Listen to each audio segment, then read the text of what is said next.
Hello students, welcome back to my channel Shubham lecturer, myself Shubham Goswami. Student, आज के इस video में मैं आपके लिए लेकर आया हूं क्लास 12 फिजिक्स के कुछ मोस्ट इंपॉर्टेंट न्यूमेरिकल्स जो कि आपके बोर्ड एग्जाम के लिए बहुत ही ज्यादा इंपॉर्टेंट है। तो अगर आप 12th में हैं और आपको इस बार बोर्ड एग्जाम देना है तो इस वीडियो को शुरू से लेकर लास्ट तक देखते रहें, क्योंकि इस वीडियो में मैं आपको जितने भी न्यूमेरिकल्स बताऊंगा वो आपके बोर्ड एग्जाम में कई बार आ चुके हैं और इस बार भी पूछे जा सकते हैं। ठीक है, तो आपको इस वीडियो को शुरू से लेकर लास्ट तक देखना है, क्योंकि मैंने आपको बताया था कि 12th फिजिक्स में, ठीक है, पूरे फिजिक्स के मैंने आपको 90 टॉपिक्स को बताया था कि इन 90 टॉपिक्स को पढ़ लीजिए, आपका मार्क 90 प्लस आएगा। लेकिन देखिए, फिजिक्स में आपको टॉपिक्स पढ़ने के साथ साथ न्यूमेरिकल्स भी सॉल्व करने होंगे, क्योंकि फिजिक्स के पेपर में जो न्यूमेरिकल्स हैं वो 15 से 20 नंबर के आते हैं, मैंने आपको कल भी बताया था। ठीक है, और कुछ मोस्ट इंपॉर्टेंट न्यूमेरिकल मैं आपके लिए कल लेकर आया था, उसी का ये नेक्स्ट पार्ट है। इस वीडियो में मैं आपको कुछ और मोस्ट इंपॉर्टेंट न्यूमेरिकल्स बताऊंगा। तो जितने ज्यादा न्यूमेरिकल्स आप सॉल्व करेंगे फिजिक्स में, उतनी ही स्ट्रांग आपका फिजिक्स होगा। ठीक है, तो चलिए स्टार्ट करते हैं वीडियो। सबसे पहला न्यूमेरिकल देखते हैं, बहुत ही ज्यादा इंपॉर्टेंट न्यूमेरिकल है और ये आपके 3rd चैप्टर का न्यूमेरिकल है, इलेक्ट्रिक करंट का। ठीक है, इसे हिंदी में बोलेंगे विद्युत धारा। तो देखिए न्यूमेरिकल क्या है, 0.5 मिमी त्रिज्या के एक तार में 0.5 एम्पियर की धारा बह रही है। यदि तार में मुक्त इलेक्ट्रॉनों की संख्या 4 × 10⁻28 प्रति मीटर क्यूब हो तो उनके अनुगमन वेग की गणना कीजिए।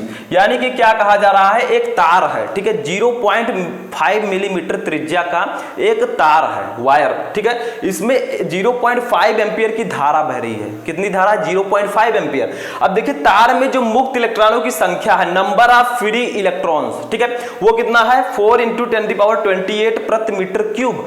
तो आपको क्या करना है, उनके अनुगमन वेग की गणना करनी, यानी कि ड्रिफ्ट वेलोसिटी की गणना करनी है। ठीक है, इसको हम अपवाह वेग के नाम से भी जानते हैं। तो देखिए, आपको कॉपी और पेन लेकर बैठना, जिस प्रकार से मैं आपको बताऊंगा वैसे ही आपको साथ में सॉल्व करते हुए चलना है, तभी समझ में आएगा। ठीक है, तो पहले जो कुछ न्यूमेरिकल में दिया गया है उसकी वैल्यू उसको लिखना है, उसके बाद आपको फॉर्मूला अप्लाई करना है। ठीक है, मैंने आपको कहा था फिजिक्स में आप लोग ज्यादा से ज्यादा फॉर्मूला याद कर लीजिए, क्योंकि बिना फॉर्मूले के आप न्यूमेरिकल्स नहीं लगा सकते। देखिए क्या क्या दिया गया है। सबसे पहले हमें त्रिज्या दी गई, त्रिज्या को हम आर से डिनोट करते हैं, रेडियस। ठीक है, कितना दिया गया है? 0.5 मिलीमीटर। अब देखिए, मिलीमीटर आपको दिया गया है, बहुत सारे स्टूडेंट क्या करेंगे, 0.5 मिलीमीटर ही वैल्यू रख देंगे, लेकिन पहले इसको आपको मीटर में कन्वर्ट करना है। 1 मीटर इक्वल टू कितने मिलीमीटर होता है? 1000 मिलीमीटर।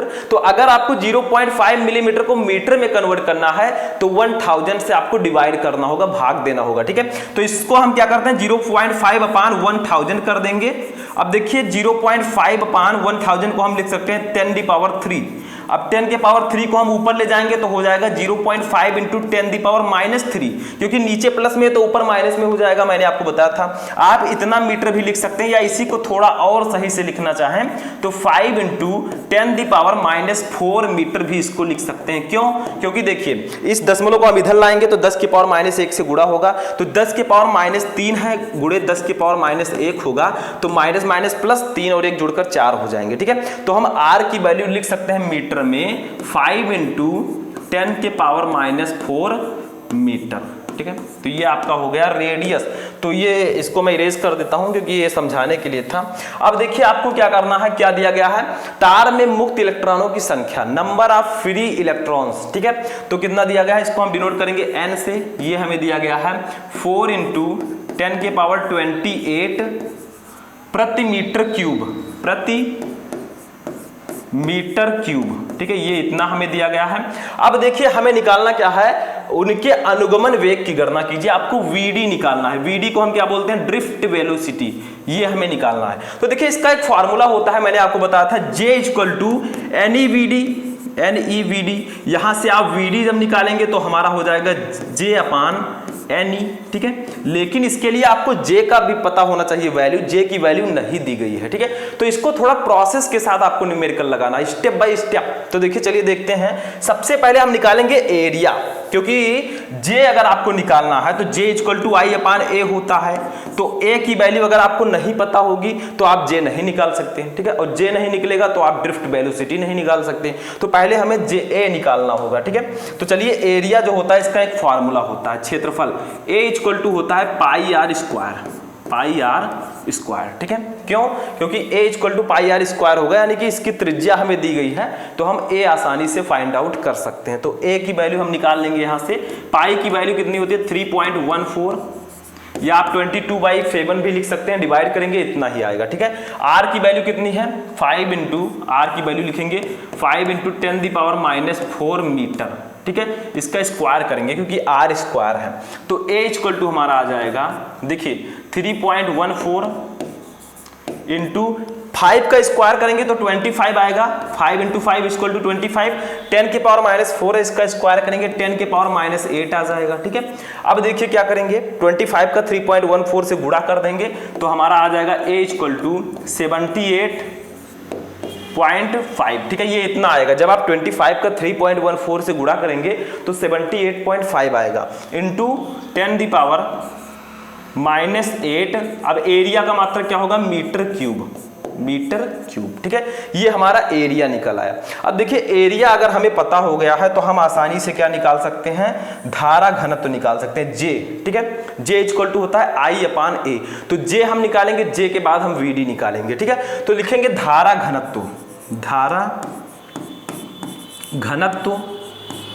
इसको हम डिनोट करते हैं J से। J इक्वल टू क्या होता है I/A। जब मैं आपको चैप्टर 3 पढ़ा रहा था तो मैंने J इक्वल टू J का डेफिनेशन, इसका फार्मूला, इसका यूनिट, इसका डायमेंशन सब कुछ बताया था। ठीक है, तो यहां से अब हम निकाल लेंगे J इक्वल टू I की वैल्यू कितनी है, देखिए I की वैल्यू ये देखिए यहाँ पर मैंने लिखा नहीं है, I की वैल्यू 0.5 एम्पियर। ठीक है, तो यहाँ पर लिख लीजिएगा I इक्वल टू 0.5 एम्पियर।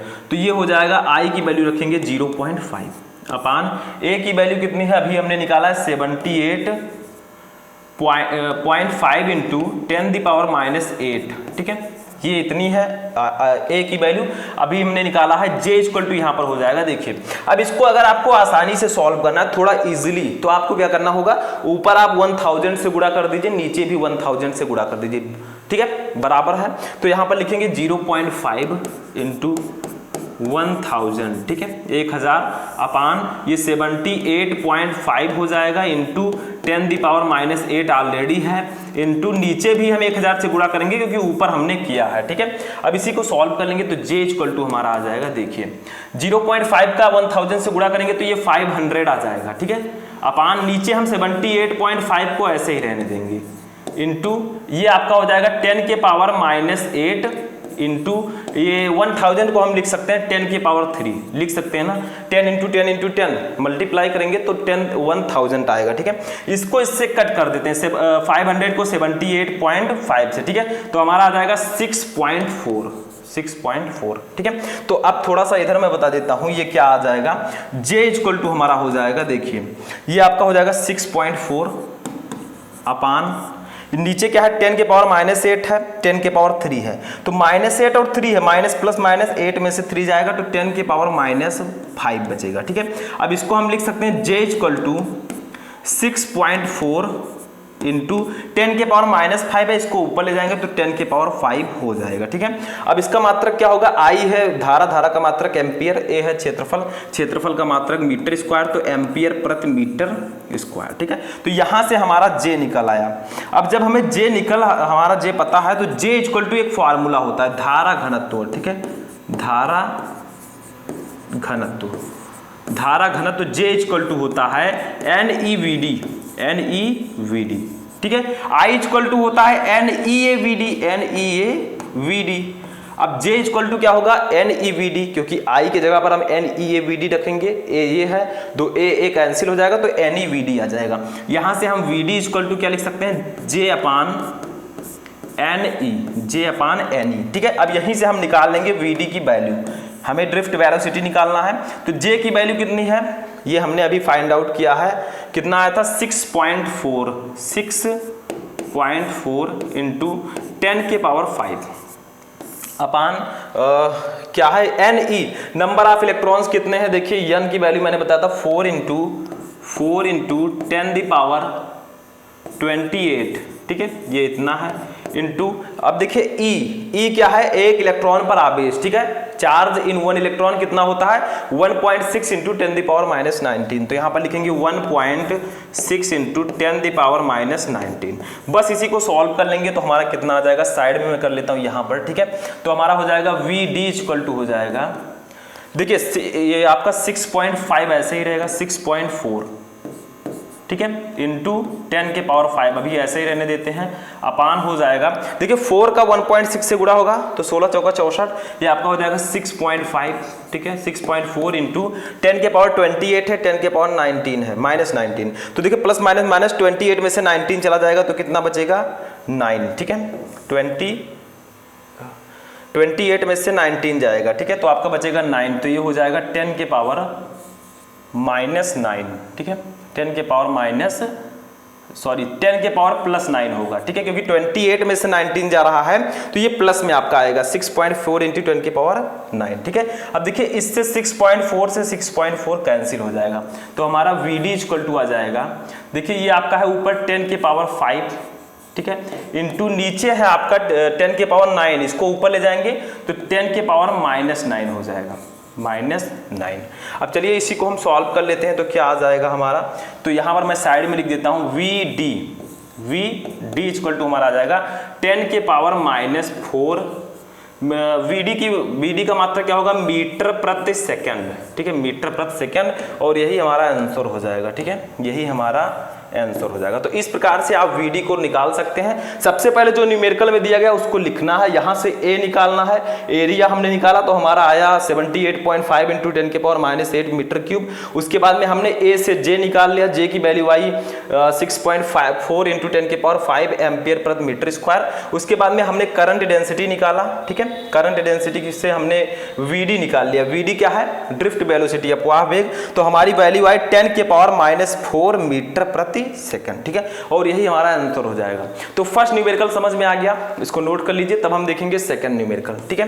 तो इसको नोट कर लीजिए, नोट हो गया स्टूडेंट। चलिए सेकंड न्यूमेरिकल देखते हैं। सेकंड न्यूमेरिकल भी बहुत ज्यादा इंपॉर्टेंट है और ये भी आपके चैप्टर 4 से है, जो आपका गतिमान आवेश एवं चुंबकत्व है, ठीक है, मूविंग चार्जेज एंड मैग्नेटिज्म। देखिए क्या है, 0.5 एंगस्ट्रॉम त्रिज्या के वृत्त में एक इलेक्ट्रॉन 3 इंटू 10⁵ चक्कर प्रति सेकंड की दर से घूमता है। वृत्त के केंद्र पर उत्पन्न चुंबकीय क्षेत्र की तीव्रता ज्ञात कीजिए। यानी कि क्या क्या दिया गया है आपको, एक 0.5 एंगस्ट्रॉम त्रिज्या के वृत्त में, ठीक है, त्रिज्या कितनी दी गई है 0.5 एंगस्ट्रॉम, ठीक है। इस त्रिज्या के वृत्त में एक इलेक्ट्रॉन 3 इंटू 10⁵ चक्कर प्रति सेकंड की दर से घूमता है। तो वृत्त के केंद्र पर उत्पन्न जो मैग्नेटिक फील्ड होगा, चुंबकीय क्षेत्र, वो कितना होगा। तो सबसे पहले जो कुछ दिया गया उसको लिख लेते हैं। हमें दिया गया त्रिज्या R इक्वल टू दिया गया 0.5 एंगस्ट्रॉम, ठीक है, 0.5 एंगस्ट्रॉम। इसको पहले मीटर में बदलेंगे, तो एंगस्ट्रॉम को अगर आपको मीटर में बदलना है तो 10⁻⁻10 से गुणा करना होगा, ठीक है। अब ये आपका मीटर में बदल गया है। देखिए माइक्रो होता तो हम क्या करते, 0.5 इंटू 10⁻⁶ करते, एंगस्ट्रॉम है तो 10⁻⁻10 हो जाएगा, ठीक है। अब देखिए यहां से हम निकाल लेते हैं, R हमें दिया गया है। इसके बाद देखिए हमें दिया गया है इसका जो चाल है, ठीक है, V कितना दिया गया है, V हमें दिया गया 3 इंटू 10⁵ चक्कर प्रति सेकंड, ठीक है, चक्कर प्रति सेकंड, ये हमें दिया गया है V की वैल्यू, ठीक है। अब देखिए हमें एक निकालना क्या है, वृत्त के केंद्र पर उत्पन्न चुंबकीय क्षेत्र। तो सबसे पहले ये ध्यान दीजिए कि एक इलेक्ट्रॉन पर कितना आवेश होता है, हमें आवेश पहले देखना है, ठीक है, क्योंकि इलेक्ट्रॉन है। देखिए एक इलेक्ट्रॉन 3 इंटू 10⁵ चक्कर प्रति सेकंड की दर से घूमता है, तो इलेक्ट्रॉन पर आवेश कितना होता है, Q, ठीक है। Q इक्वल टू हम E भी मान सकते हैं क्योंकि इलेक्ट्रॉन पर आवेश है, ठीक है, तो इसकी वैल्यू होती है 1.6 इंटू 10⁻⁹ कूलम, ठीक है, ये हमारी वैल्यू होगी एक इलेक्ट्रॉन पर आवेश की। अब चलिए इसको सॉल्व कर लेते हैं, या तो मैं साइड में सॉल्व कर देता हूं यहां पर, ठीक है। तो आप लिखेंगे वृत्त के केंद्र पर उत्पन्न चुंबकीय क्षेत्र, ठीक है, तो यहां पर लिखेंगे चुंबकीय क्षेत्र, मैं केवल लिख देता हूं, आपको लिखना है वृत्त के केंद्र पर उत्पन्न चुंबकीय क्षेत्र। तो चुंबकीय क्षेत्र को हम लोग डिनोट करते हैं V से। V इक्वल टू एक फॉर्मूला होता है, B इक्वल टू होता है μ0/4π into μ0/4π into QV sine theta sine theta upon R square.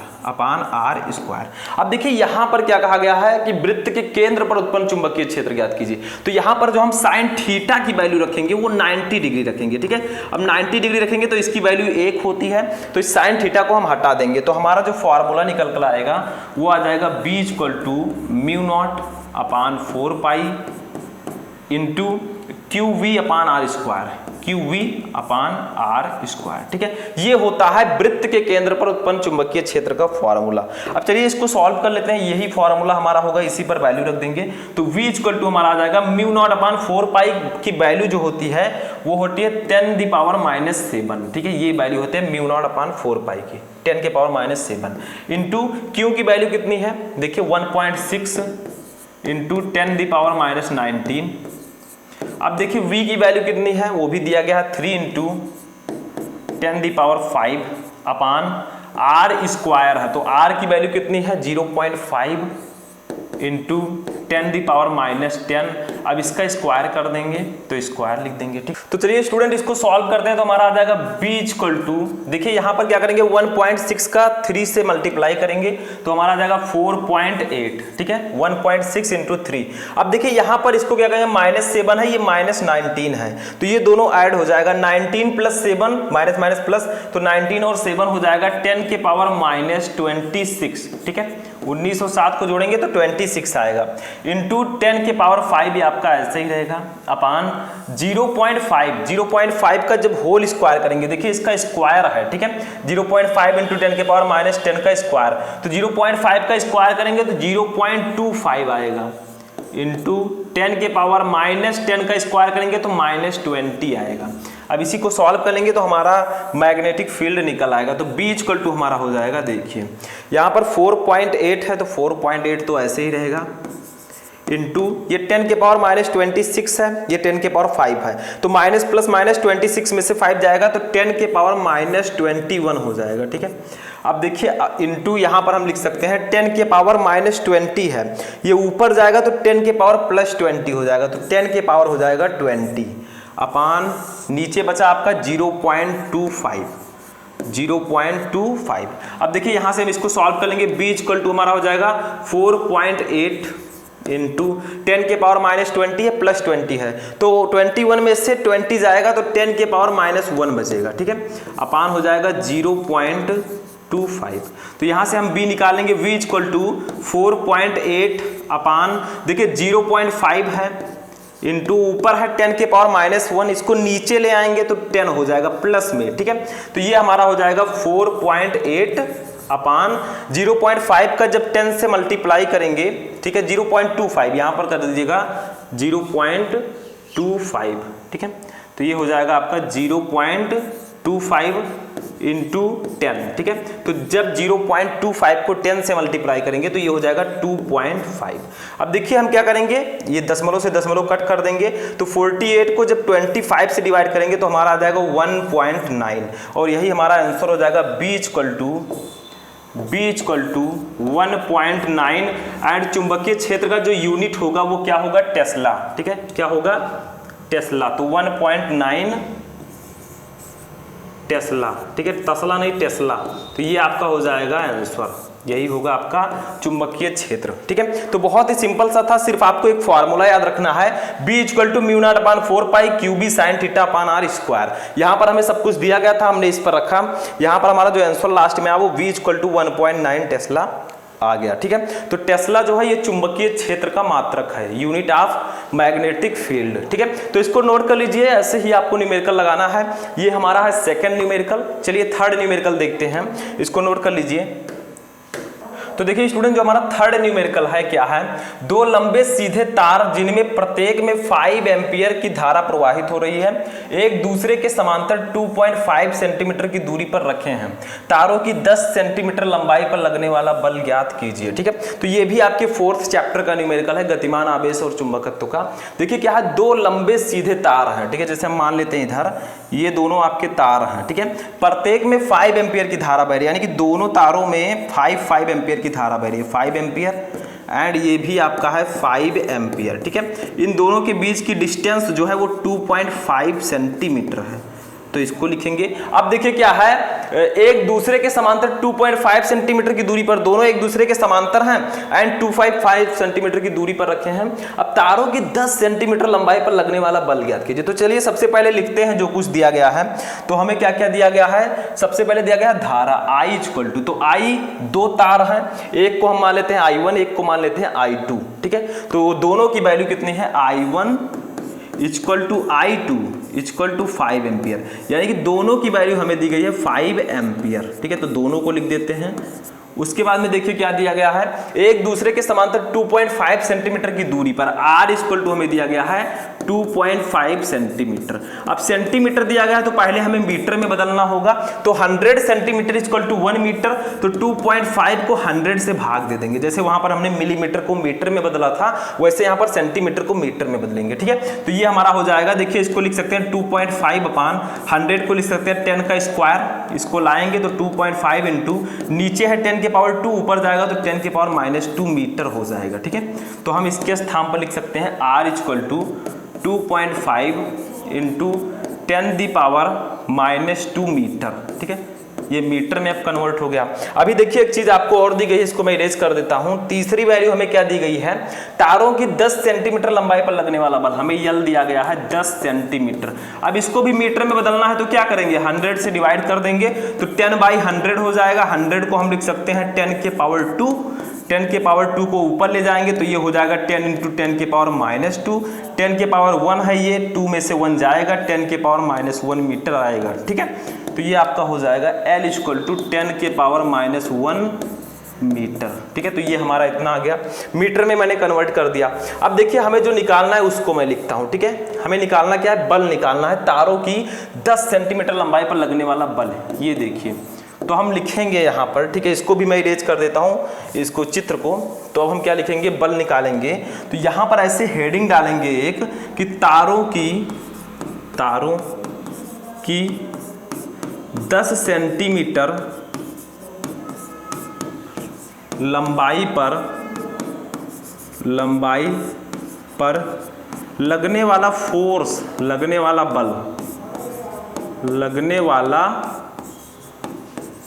बल, ठीक है। कितना हो जाएगा, इसका एक फार्मूला होता है, वो आपको याद रखना है।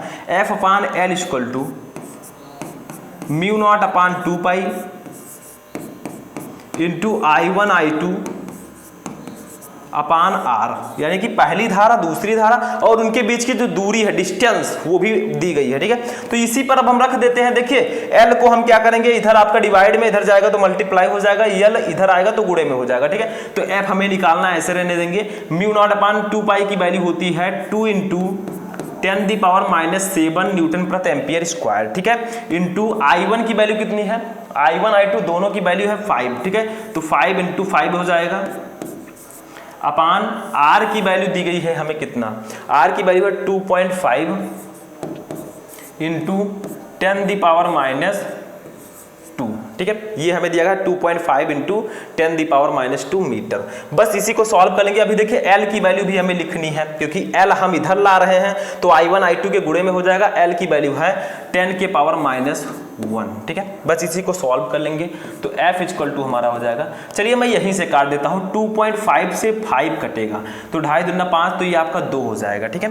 अब देखिए 2 का 2 से गुणा होगा तो 4, और 4 का 5 से गुणा होगा तो ये 20 आ जाएगा। तो 20 गुणे ये हो जाएगा 10 के पावर -7, और ये -1 है, दोनों जुड़ जाएंगे तो 10 के पावर -8 हो जाएगा, ठीक है। इंटू देखिए 10 के पावर -2 है, नीचे ऊपर चला जाएगा तो 10 के पावर 2 हो जाएगा, ठीक है। इतना आ गया, बस इसी को सॉल्व कर लीजिए।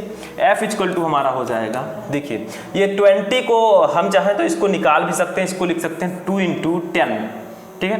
2 इंटू 10 भी लिख सकते हैं, इंटू ये हो जाएगा 10 के पावर -8 है, ये 10 के पावर 2 है, तो 8 में से 2 जाएगा, 10 के पावर -6 बचेगा, ठीक है। अब इसको थोड़ा और सॉल्व कर लेते हैं, साइड में मैं कर देता हूँ। यहाँ से F = हमारा आ जाएगा, देखिए 2 इंटू लिख सकते हैं, 2 इंटू ये 10 के पावर इसके ऊपर 1 मान सकते हैं, तो -6 में से 1 जाएगा तो 10 के पावर -5, और बल का मात्रक होता है न्यूटन, ठीक है। और यही हमारा आंसर आ जाएगा। That's our answer. ठीक है, तो यहां से हमारा बल निकल आया। तो आपको करना क्या है, जो कुछ न्यूमेरिकल में दिया गया पहले वैल्यू को लिखिए, जो कुछ वैल्यू दी गई है, फार्मूला लगाइए एफ अपान तारों की 10 सेंटीमीटर लंबाई पर लगने वाला बल समांतर में दोनों है। ठीक है, तो F upon L equal to mu naught upon 2 pi I1 I2 into upon R. ठीक है, एफ क्या है, बल है, एल क्या है, लंबाई है, I1 I2 धारा है, आर क्या है, डिस्टेंस है, दूरी, दोनों तारों के बीच की दूरी। ठीक है, तो यहां से हमने निकाला 2 इंटू 10⁻⁵ न्यूटन हमारा आंसर आ गया। ठीक है, तो ये था हमारा तीसरा और लास्ट न्यूमेरिकल। आई होप कि आपको समझ में आ चुका होगा। थोड़े से टिपिकल्स हैं लेकिन बहुत ही इजी है, सिर्फ आपको फॉर्मूला अगर पता है, न्यूमेरिकल्स को आप चुटकियों में सॉल्व कर सकते हैं। तो कैसा लगा आपको ये इंटरेस्टिंग वीडियो, कमेंट करके बताएं। हम मिलेंगे नेक्स्ट वीडियो में नेक्स्ट टॉपिक के साथ, तब तक के लिए जय हिंद।